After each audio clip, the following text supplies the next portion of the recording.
Good morning, and what is going on, guys? Today is Sunday and it is early.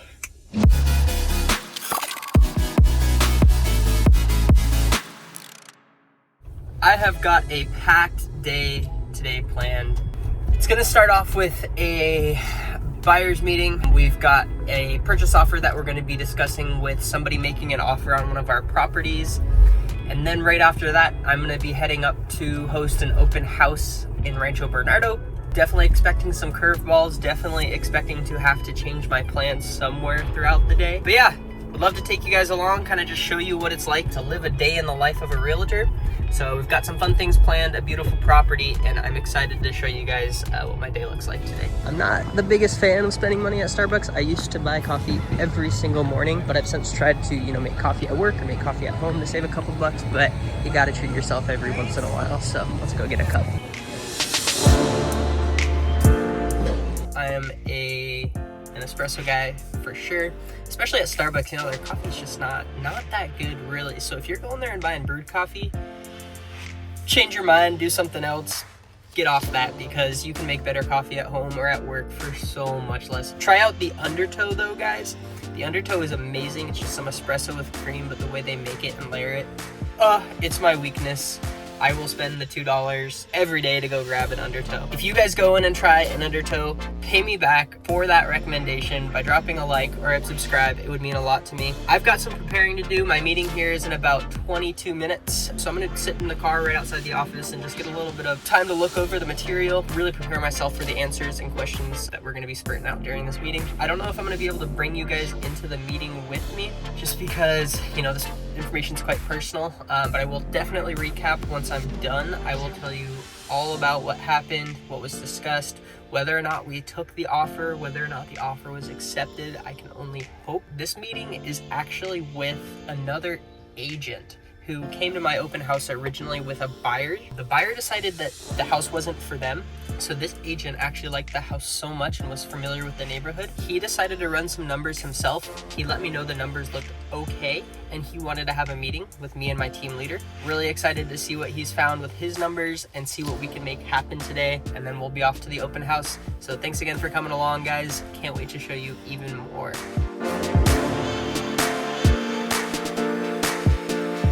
See you later, Miguel. Bye. We're just finishing up with the buyer's meeting. It's about 9:40 right now. So I would like to get to the open house as soon as possible, get set up, be able to just be relaxed once we open up the doors at 1 p.m. Definitely some updates. And just like I said they threw in a curveball. So I'm really, really excited to share kind of our strategy behind this deal and kind of what happened. I'm going to get to the house, get set up, and then I'm going to take some time to discuss with you guys kind of what went down in that meeting and the reason that we're walking away with no offer. Not always all bad when you don't get an offer. So yeah, excited to share. Thanks again for coming along. Now guess what we're back to for the second time today. Check this out.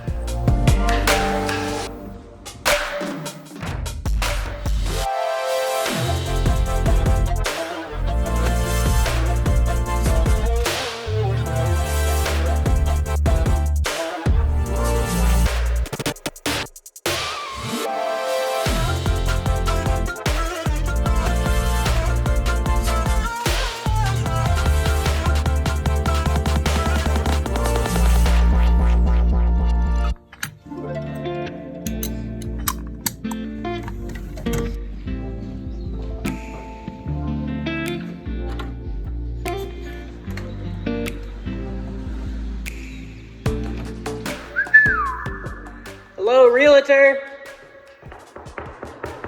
Anybody here? Realtor. Alright guys, so we are pretty much set up and ready for this open house. It is time for me to go throw out some of my signs. Since this is a gated community, we don't want to just put the gate code out there for anybody. So I have a little sign that I use. It's a trick that I've learned from my team. Pretty awesome. It just has my phone number on there. It says, reach out to me, give me a call, I'll give you the gate code. Great for a couple different reasons. One is it's awesome to, obviously protect the gate code of the community and protect the neighbors here in the community, but also it lets me know I have a client coming. And even further, it gives me their phone number. So if they don't want to sign sign-in on my sign-in sheet. I then have their phone number to then follow up with them if they are interested. Obviously, if it's not an interested buyer and somebody just coming by, I won't bother, because one, I want to protect their privacy and their time, but also my time is valuable as a realtor. So those who I talk to, I need to make sure I'm talking to qualified buyers and not just looky-loos or interested neighbors. I mean, it's great to have conversations with them for more than one reason. But yeah, just kind of a cool trick I've learned. So let's go throw out some signs and get code sign up, and we'll come back and I'll explain a little bit more about what we're doing today. I felt bad because the other agent's sign was knocked down, so I figured I'd lift that one up, and that would also give me more traffic, so win-win. It always amuses me, especially in these luxury listings, you know, the light switch game. I am trying so hard to get these two lights on behind me, and I've touched every single switch in the house and I cannot get them on. So if you want the house, we'll figure that out, but for now, they're gonna stay off. The meeting this morning did not go as planned. Like I said, there was definitely a curveball. So this was supposed to be a buyer's consultation or an offer appointment, basically to set an offer. It sounded like the buyer had come up with a number. This was a definitely unique situation, especially for myself being a buyer's agent. I was actually communicating with another agent who was showing this property to one of their prospective clients. The client actually decided not to move forward with an offer on this property, but the real estate agent himself lived in the neighborhood and had some family moving in and wanted to acquire this property for his family. Kind of a unique deal. It was actually one agent selling to another agent. So being a buyer's agent like I am, I called my team lead, let him know, who is the listing agent, that hey, we have a prospective offer on this property. The agent wanted to set up an in-person meeting at his brokerage office, which is why I suspected the curveball, just because normally when you want to place an offer, especially as an agent who knows, you know, how to run their own CMAs, run property reports, all that kind of stuff, it can usually be done with an email or just a simple phone call when you want to place that offer on a property. So going into this, we knew, hey, we're just kind of creating a relationship with this agent. We wanted to hear what they had to say. So we met the agent and his partner at the brokerage office, sat down for a little bit, told them a little bit how our team works. Our team, Miguel Nunez and Associates, within Keller Williams. It's a little unique. People are like, oh, do you work for Miguel Nunez or do you work for Keller Williams? And here's the simple answer. Miguel Nunez is a subset team within Keller Williams. There is about 5 of us on the team of Miguel Nunez and Associates. Keller Williams obviously has tons of agents nationally, which is one of the huge benefits and part of the reason I chose to join Keller Williams, being a new agent. So we explained to him our process within Miguel Nunez and Associates. He was very intrigued with the process that we had and the benefits that we have, you know, having 2 or 3 buyer's agents, a listing agent, a general agent, and, you know, a media person, personal assistants, transaction coordinators, and trustees. So we let him know kind of the deal with this property, and we did actually disclose that we already had an offer on this property. Which is another reason that there should have been a curveball in here. So it sounded like this agent wanted to come in with a little bit of a lower offer than we were listing it at. Our team sticks with listing properties in a range. We'll say this property is anywhere from 1.095 to 1.3 to leave room for the trustee to really gain what the property is worth, but also to open it up for offers. Creates competition. Somebody could come in at that 1.1 level, maybe it's the appraised value, something like that, but somebody who really wants this home and can look past the appraised value may come in at 1.2. So it really is a selling strategy that we use to try and bring in offers on a property. So this agent was then made aware that we had an incoming offer on the property. We told him it was within our range of that 1.095 to 1.35. It sounded like he had a number in his mind that was actually lower than our listing price, because as soon as we disclosed that we had an offer within the range, he rescinded. So as I was filming that last little bit of video, he had a contractor walk up to the door. This contractor was actually the one placing the offer on this property. Like I was just mentioning, my buyer didn't place an offer this morning because there was already an offer on the property. So that buyer showed up. He's actually a contractor himself, and he is planning on either renovating to live in this property for a little bit or renovating to flip. So I had an awesome opportunity to walk the property with him, show him a little bit more of the home, answer some of those questions for him, and then really pick his brain. Because he's not only a buyer for this property, he's also a contractor. We were able to walk around. He was able to, you know, give me numbers. Hey, this is how much it's gonna cost to retile the bathroom. This is what I'm thinking. This is what I'm projecting. We bounced design ideas.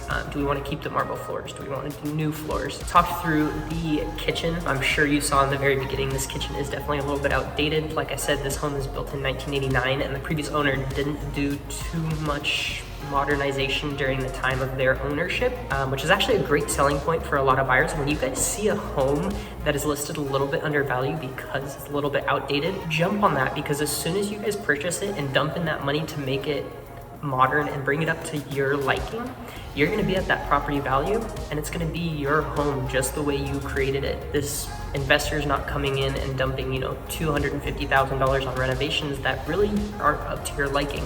So always an awesome opportunity. But regardless, got a lot of info on this property from a contractor's perspective rather than a real estate agent, buyer's agent perspective. So got to walk him through, you know, help him envision living here with these renovations, and both of us together kind of tag teamed it.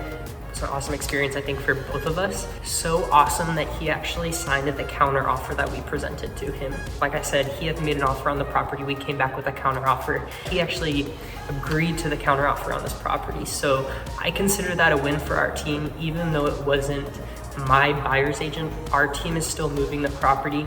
And that's one thing that we really want to focus on, is not letting a property sit on market too long, but also letting it sit long enough to bring in enough offers. So just because he's accepted the counter offer does not mean that he's buying this property yet. Because I am holding an open house still today and there is room for other offers to come in. Basically what happens is that listing agent takes all those offers, presents them to the seller and says, hey, we've got 3 offers, A, B, and C. A is a 10% down conventional loan, single family buyer.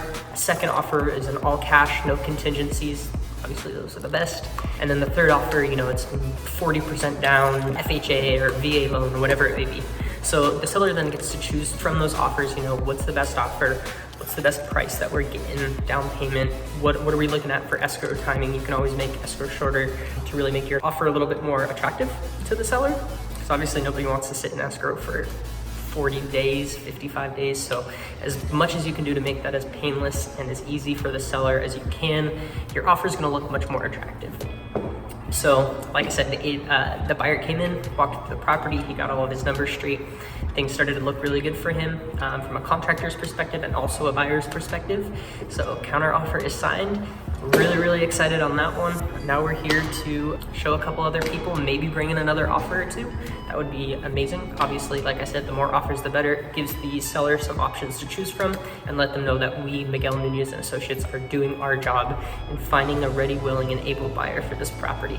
So that's a little bit about how my day is going so far. I will bring you guys over to the brokerage just probably for a couple minutes to show you kind of what I do to follow up with an open house, follow up with those people that I've talked to or walked through the property with, and then just kind of recap the day for myself as well. Take some notes, ton of learning opportunities today. We had a failed offer, we had a successful offer. We're hosting an open house. I got to walk a property with a contractor. So like I said, there is no typical day for a realtor. I thought I was going to an appointment and then hosting an open house. But really what I did was went to an appointment, still learned a lot. Wasn't as successful as I thought, but definitely not a lose for our team. Set up the open house and there's that curveball again. I got to walk through the property with the contractor because I was here so early and set up. Get to end my day with a little bit of fun, meeting new people coming through the open house, and then doing a little bit more work once I get back to the brokerage. It has been really fun for me to bring you along. So thank you again, guys, for coming along with me today. It was super beneficial for me to bring you with me just because, you know, I go through my day, it's hectic a lot of the time, and I don't get to sit down and really sit with what I've been doing and digest all of this information and digest all of these learning experiences. So sharing with you is also helping me become a better agent. So if you guys took away anything from this video or have any questions, I would really appreciate it if you guys let me know, either with a comment. You can reach out to me with my contact information down in the description. Drop a like, subscribe, because there will be plenty more of these videos coming your way. And like I said, we're helping each other here, guys. I'm helping you hopefully learn a little bit more about what it's like in the real estate industry if you're buying, selling, or becoming an agent. You guys are helping me become a better agent. So really, really please and thank you guys so much for subscribing to this channel. Can't wait to learn with you guys and help make year 2020 that much more successful. Because this is the last hour of the open house, I don't expect to see too many people come on through just because it is 3 o'clock already. Most people hold open houses a little bit earlier in the day. I like to do them at around 1 to 4, especially on a Sunday, because that allows for people who, you know, go to church in the morning on Sunday or have something planned for their Sunday mornings. It allows them to come out here in the afternoon when most people have Sundays free. But then of course it gets to be Sunday evening and everybody's preparing for the next week. So I'm pretty set on closing up here pretty soon.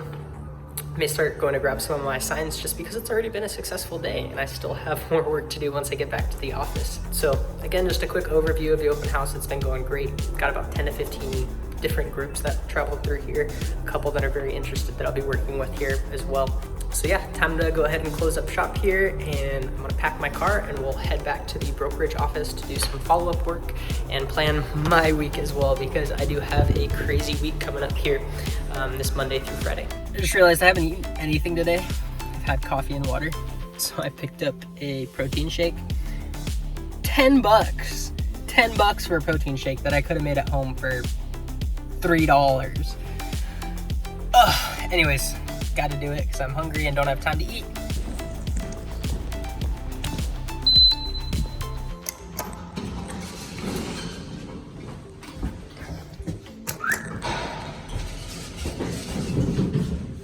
All right, so we're all situated back at the brokerage. It's time to do a little bit of follow-up from the open house.